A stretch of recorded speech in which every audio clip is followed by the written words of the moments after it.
Salut à toutes, salut à tous et bienvenue pour un nouvel épisode de Damien parle de film. Damien c'est moi et le film dont nous allons parler aujourd'hui c'est Les Vedettes de Jonathan Barré, sorti cette semaine, critique à chaud donc du film que j'ai vu donc le jour de sa sortie.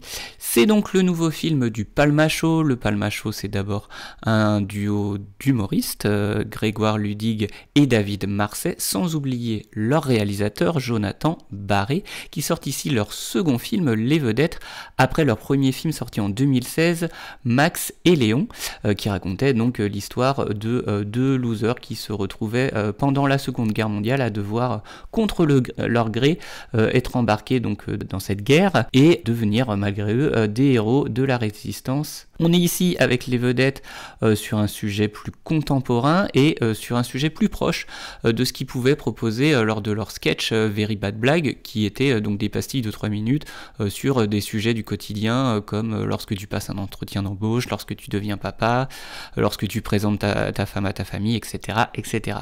Donc là, Les Vedettes racontent l'histoire de Daniel et Stéphane, deux employés de l'Ultratech, une sorte de Darty. Ils sont vendeurs d'électroménager.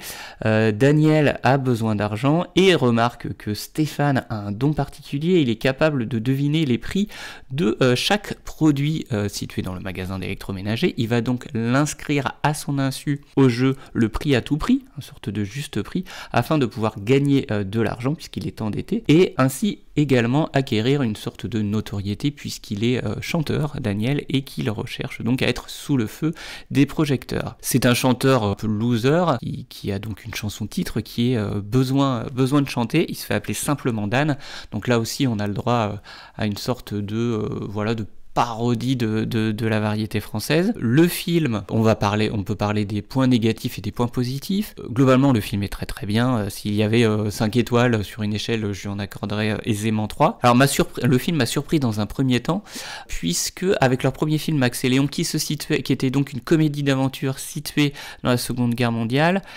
partait déjà sur un film extrêmement ambitieux pour un film de cinéma français, puisqu'on avait à la fois l'aspect comédie, mais aussi l'aspect historique, et puis là on est dans un univers beaucoup plus simple entre guillemets, donc on peut y voir une ambition un petit peu diminuée. Pour autant, cette comédie a beaucoup de qualités. D'abord, même si elle présente des personnages a priori de premier abord un peu caricaturaux et un petit peu loser comme ça, on n'est jamais dans le jugement. On a toujours beaucoup d'affection pour Daniel et Stéphane, qui ne sont pas un duo caricatural comme ils avaient pu faire lors de leur sketch, comme Gaspard et Balthazar par exemple. C'est-à-dire que même s'ils sont losers, on met en avant énormément leur solitude pour apprendre à les apprécier. Et le fait qu'ils soient deux personnages qui sont manipulés par les gens qui sont autour d'eux, c'est-à-dire leur travail, mais aussi manipulés par les producteurs de télévision du fameux jeu Le Prix à tout prix. Le fait qu'on ait ces personnages hyper cyniques autour d'eux, nous font les aimer justement parce qu'ils sont entourés de personnages cyniques sans trop de sentiments. Et le point faible entre guillemets du film, c'est d'avoir un petit peu sacrifié une certaine tendresse, voire des moments d'émotion justement sur l'autel de la comédie. C'est-à-dire que notre duo cherche absolument les situations de comédie qui sont globalement réussies, mais ils auraient pu apporter un petit peu plus de tendresse, notamment avec le personnage du père de Stéphane, qui est en EHPAD et qui est une personne âgée devenue muette.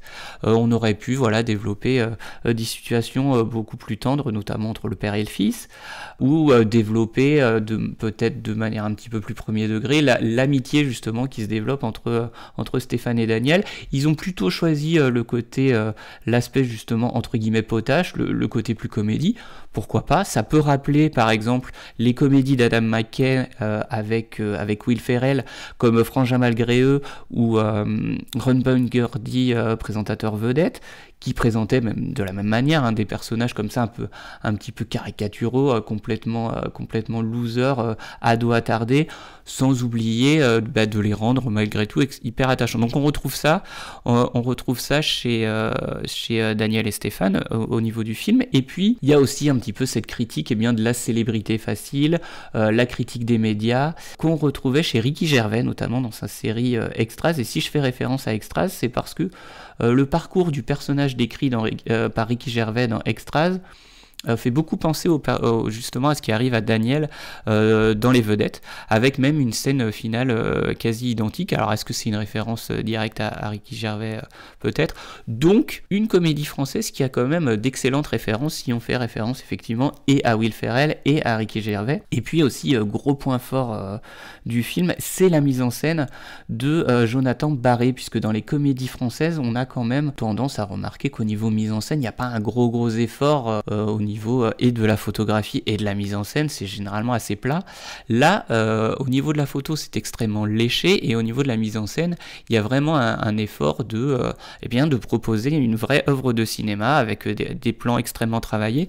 Et dès le premier plan, d'ailleurs, ça saute aux yeux avec ce long travelling d'exposition, ce long travelling d'exposition au niveau du diner qui présente le premier personnage, celui de Daniel, et qui est un plan qui se passe de nuit, que j'ai trouvé extrêmement léché, très cinématographique, et qui permet de mettre en avant directement, en un plan, la solitude justement dégagée par le personnage de Daniel. Donc c'est une excellente comédie que je recommande, comme tout ce que peut faire d'ailleurs le Palma Show, donc à voir au cinéma depuis cette semaine, le 9 février. Merci à vous, et je vous dis à bientôt pour un nouvel épisode de Damien parle de film.